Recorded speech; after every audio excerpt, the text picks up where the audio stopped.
What is going on, all you hollow table heroes?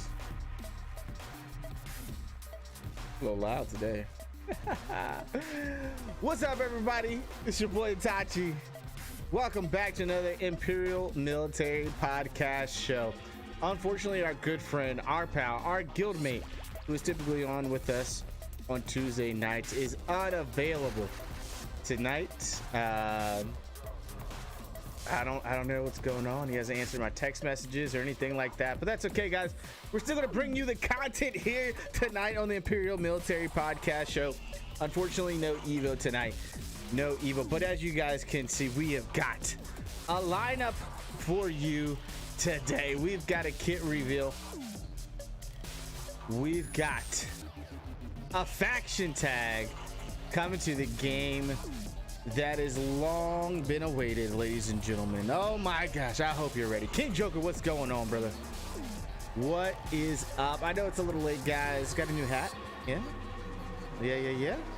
So let's jump right into it. It's gonna be a pretty quick stream, but we have got, my friends, the Armorer.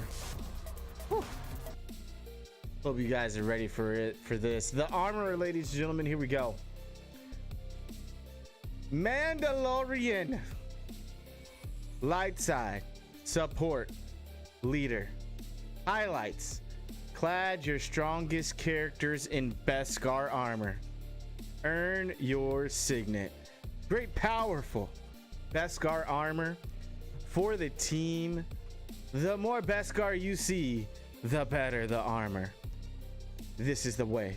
Rally Mandalorians and Beskar armor clad allies while shredding the armor from enemies. Oh boy.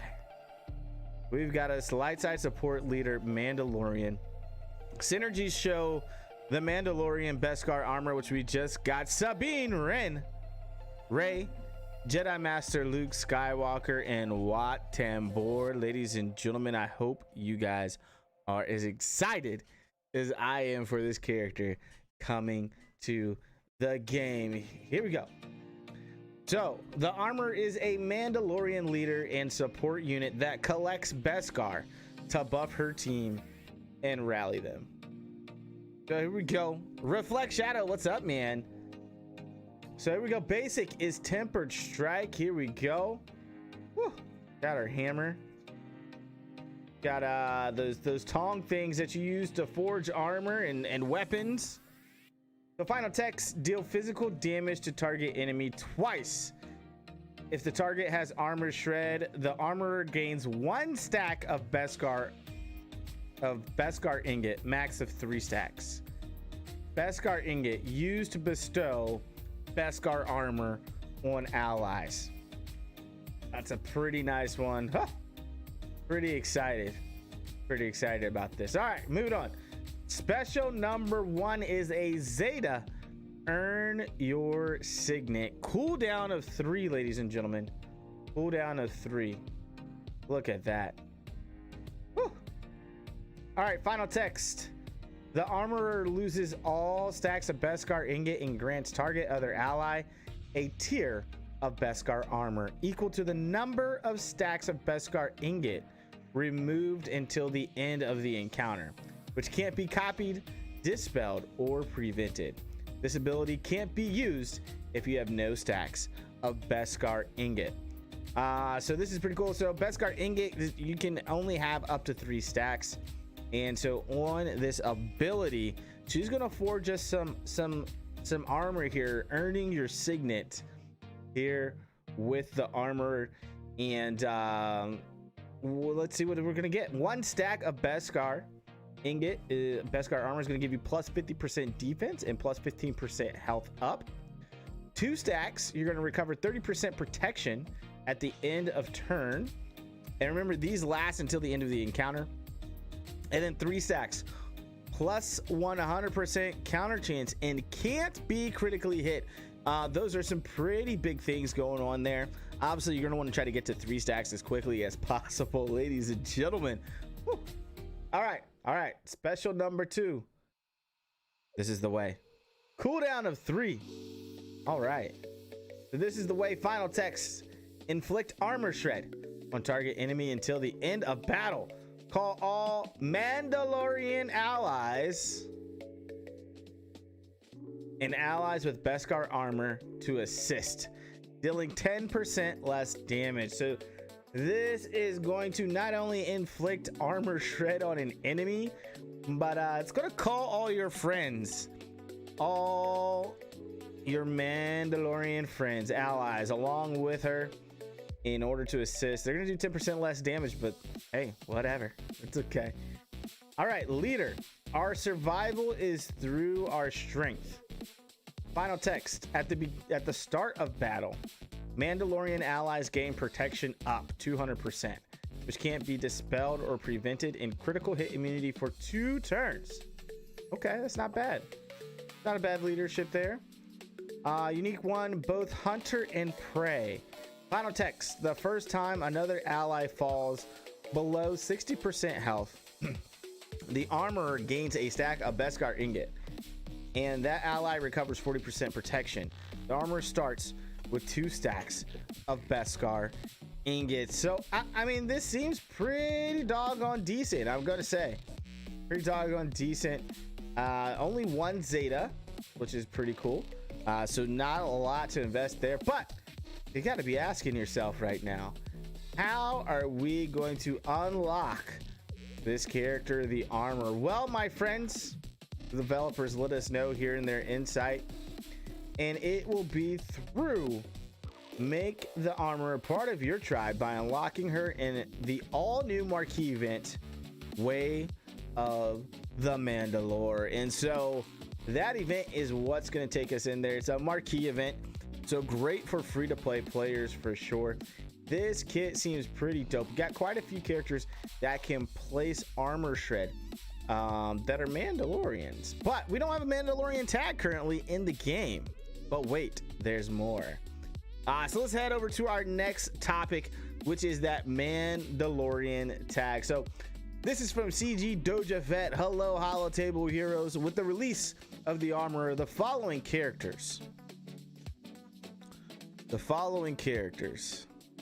will have the Mandalorian tag added to their kits.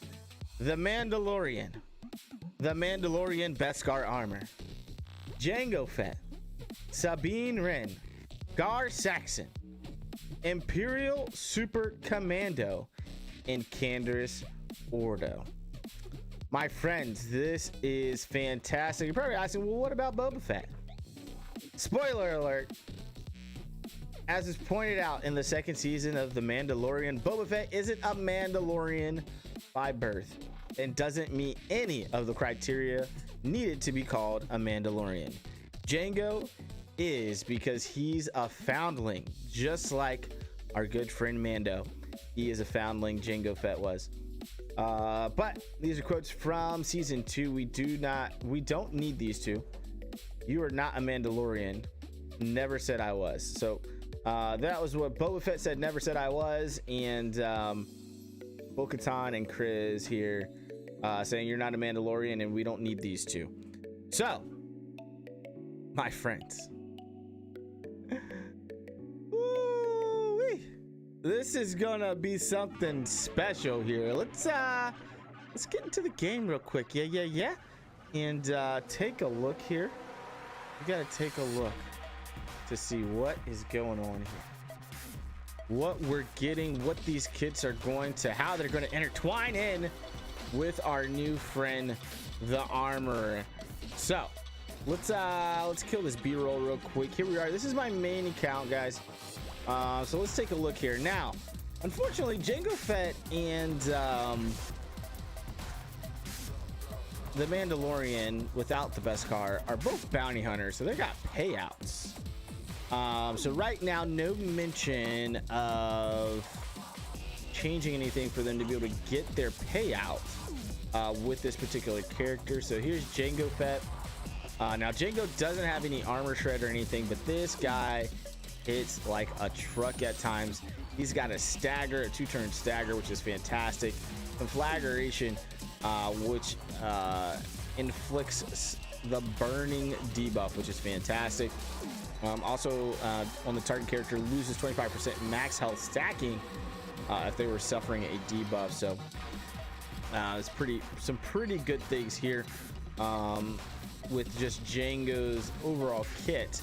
He will not get his payout as far as what we can see so far. Same thing for the Mandalorian, no Beskar armor. Kind of very similar here. He's more so, these two guys are, I think, going to be better utilized in either a bounty hunter team or, like with Django, being put into a separatist team, as he still gets his payout. So if they're going to change that, that'd be fan-freaking-tastic if they can get their actual payouts, because really the ability that you gain from the Mandalorian's payout with his disintegrate ability is actually the most part that's desired from him. Outside of that, his kit's not all that too special. But moving on, let's look at our girl Sabine Wren. Now, I have yet to really work on this character, to be completely honest with you, but with her getting the Mandalorian tag and taking her pieces of Beskar into battle with the armor, it may be about time for me to go ahead and gear up, properly mod, and give the attention much warranted to this dark saber yielding rebel of a fighter that is a Mandalorian, Sabine Wren. Dark saber puts on armor shred, and as we know, with the basic from the armor, we're going to be able to get those ingots of Beskar in order to place them onto these Mandalorian characters with this new Mandalorian faction tag. So she actually has a pretty decent kit, just never really found her way really into Phoenix all that well. The other 5 characters mesh a lot better together in most situations. So that's Sabine Wren. Ooh. And then we have got, let's go to the Empire real quick, where we've got our man's Gar Saxon and Imperial Super Commando. Now, I actually haven't looked at either one of these kits, to be honest with you, because they're quite frankly trash. Zach, what's going on, man? So at maxing out on the hunt, deal physical damage to target enemy with a 70% chance to inflict speed down for 2 turns. If that target already had speed down, reduce Gar Saxon cooldowns by 1. Calculated ambush, deal physical damage to all enemies, dealing double damage to enemies with less than 50% turn meter. Enemies that had at least 50% turn meter lose 30% turn meter, so that could be helpful. His leadership's not really going to matter here. Viceroy's Vengeance. Whenever another ally attacks during an enemy turn, Gar Saxon has a 100% chance to assist. So that might be helpful with the retribution, actually, that you can get with the armorer. Zach said he unlocked gas on Friday after 4 painful hours of phase 4. Now the slow grind to gear him up and get 1 tokens. Yeah, man, congratulations on unlocking gas, man. He is fantastic and a great add to your roster for sure. Love that guy. Got him on 2 of my accounts, and he's doing fantastic things for me. Our Imperial Super Commander sees the advantage. Deal physical damage to target enemy with 70% chance to inflict offense down for 2 turns and attack again if the target had less than 50% turn meter. Deal physical damage to target enemy, dispel all buffs on them, and inflict buff immunity for 2 turns. Upper hand. Imperial Super Commando has plus 65% counter chance. It gains plus 15. So I don't know if Imperial Commando and Gar Saxon are really what you're going to want to be using here in this new team. And then we've got my man's Candrus Ordo, a good old Mandalorian from the Old Republic that's going to go in here as well. Now his kit is all about dots, but he does actually have quite a decent kit and quite a bit of firepower, which could be actually pretty useful in this new Mandalorian team. All right, am I forgetting anybody? Are we forgetting anybody here? Oh, obviously our new character, the Mandalorian Beskar armor. is going to be our other character, which he just kind of helped find a home for some of these scoundrels that we've got, and bringing them together. So what does this mean? To me, what this means is we've got some confirmation for season 2 characters like Bo-Katan and maybe some other Mandalorians that aren't in the game yet. And that is pretty exciting. I think Sabine Wren is going to fit perfectly into this group. I'm excited to see what CG else is going to bring in. Ace Hole, what's going on? Yeah, we got the Mando tag coming, my friend. So I am curious to see what CG is going to be doing with season 2 of The Mandalorian. And I'm guessing this tag is probably going to grow a little bit more as we go into season 3 and beyond. But we shall see, ladies and gentlemen. But it's a lot of Beskar that just hit the holo tables right now today.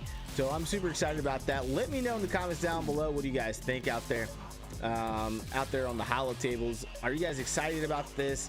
Indifferent? What are your thoughts? Do you think Bo-Katan's coming to the holo tables? Are we going to see some more Mandalorians come to the game? Because right now most of them kind of have their place, or their kit isn't all that great. So yeah. All right, my friends, thank you so much for stopping by tonight at the Imperial Military Podcast Show. I know this was a short one. We're not going to do an actual account review, as we do not have Evo. DSP says keep milking the Mando content. No one will complain. Haha. No one's going to complain about Mandalorians for sure. Probably one of the most favorite factions out there in the Star Wars universe. Ace Hole says, do you think it's going to go back to Revan's fight with the leader of the Mandos back in the day? Ooh, that's a great question. That would be fantastic. That'd actually be a fantastic thing to see us lead up to be honest with you, Ace Hole. Before he turned into the Sith. Yeah, I think the guy's name is actually like Mando or Mandalore, something like that. I can't remember the character's name, but I know exactly what you're talking about. That'd be interesting. You know, the devs have said that they will look into going back into the Old Republic. When that's going to be, I'm not too sure. I think we're more likely going to see some of the newer era Mandalorians just because of the current season of The Mandalorian. Current seasons and the seasons to come. So it seems like our good friend here, Mando, is going to be taking a journey into more so Mandalore itself here soon with season 3. If you guys haven't watched season 2, I think we're far removed from any spoilers at this point. But we still have probably some more Mandos to come to the game, to be honest with you. This guy right here, I think we're going to see him a little bit more. Some other versions. I know we've already got a legendary event for him, but there's a potential here to have this possibly become a galactic legend character, or at least a hero's journey character. I'm not too sure yet. So one of the two we're definitely going to see. I think just because of all the hype of the Mandalorian, it may end up being a galactic legend Mandalorian, but I would be okay with it just being a hero's journey event for sure. For that, Ace Hole says one probably require Jedi Knight Luke also. Yeah, I mean, we'll see. Yeah, that'll probably happen. What is this considered? Oh no, this is a hero's journey. Hold on. Let me just make sure this doesn't say. Yeah, so that was a hero's journey event. So with this being a hero's journey event, we're probably going to see a galactic legend, the Mandalorian. I did not realize this was already a hero's journey event. So yeah, it looks like they're leading up to either an epic confrontation or a galactic legend of the Mandalorian. So one of those two. We already got the hero's journey. Maybe this becomes a galactic legend. We'll see. Reflect Shadow says this is off topic, but what's your progress on C's alt? Oh yeah. So C's alt, today I just got 2 more. So I'm 4 out of 10. I'm doing a lot of refresh. I'm essentially maxing out my refreshes on a daily basis now, which allows me to do this twice a day. So we got about 3 more days. I need 6 more of these. So three or more days to finish that. The event is fairly easy, I gotta say. To be completely honest with you, I've been able to literally, I mean, this is all 3 stars. So event is not that bad. To be completely honest with you, just got to make sure you do the correct, use the correct abilities while going through this. So definitely, I don't regret.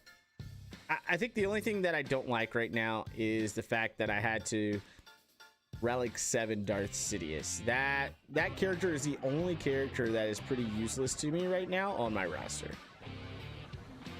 I'll be completely honest with you. Everyone else has been fantastic. As you guys can see, I'm working on Darth Treya, Darth Sion, and Darth Nihilus, relicking them to be part of my Sith Eternal Emperor team for Arena, my friends. So in my Arena climb, it's actually helped out quite a bit, similar to like when we unlocked Darth Revan. I was getting near 200 with my D-Rev team. Now we are at Arena rank 73. So climbs are fairly easy for the most part, but I'm starting to run into a whole bunch of these guys, all the galactic legends up here at the top. So Arena Shard is still pretty stiff competition, as you guys can see.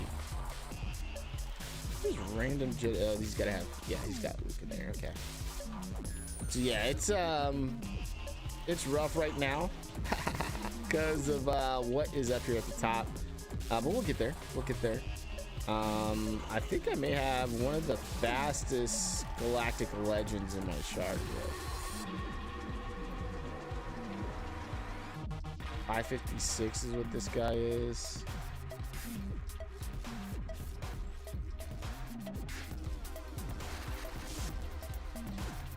Oh no, that guy's got repeat. I'm 534 on my Sith Eternal, so.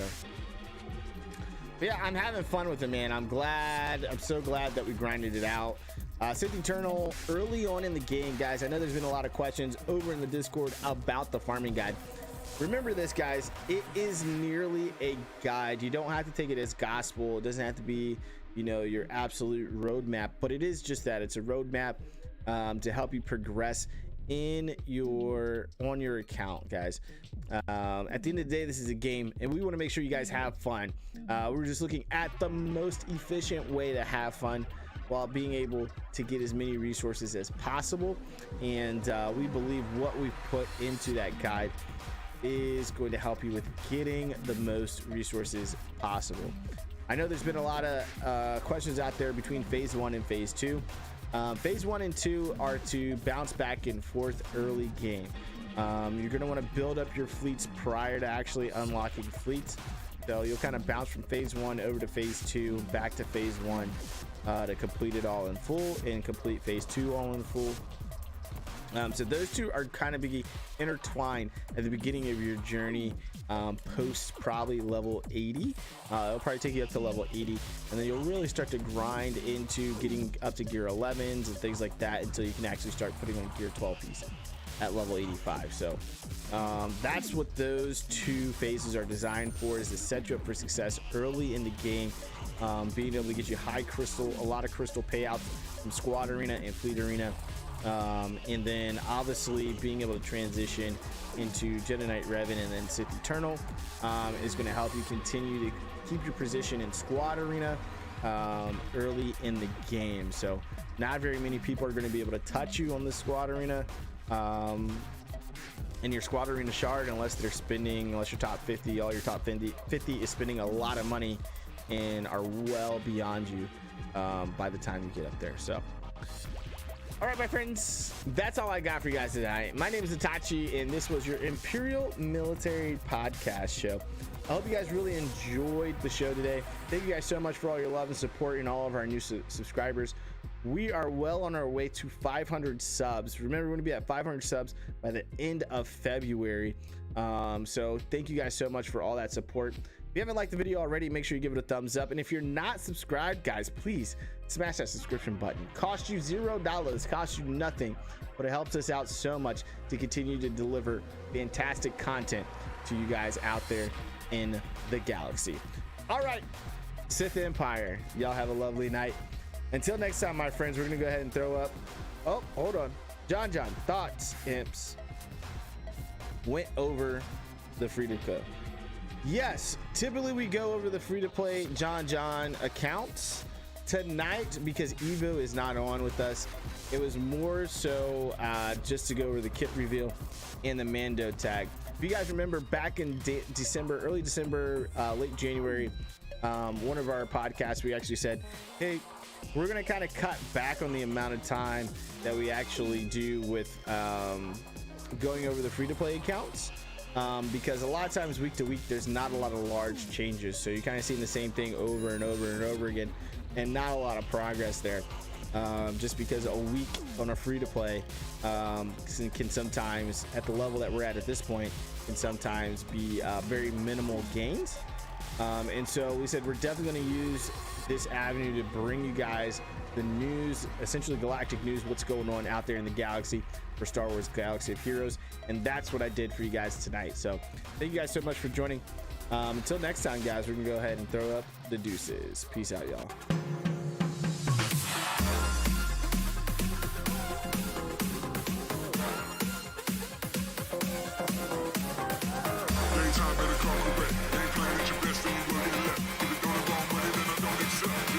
Money that I don't accept.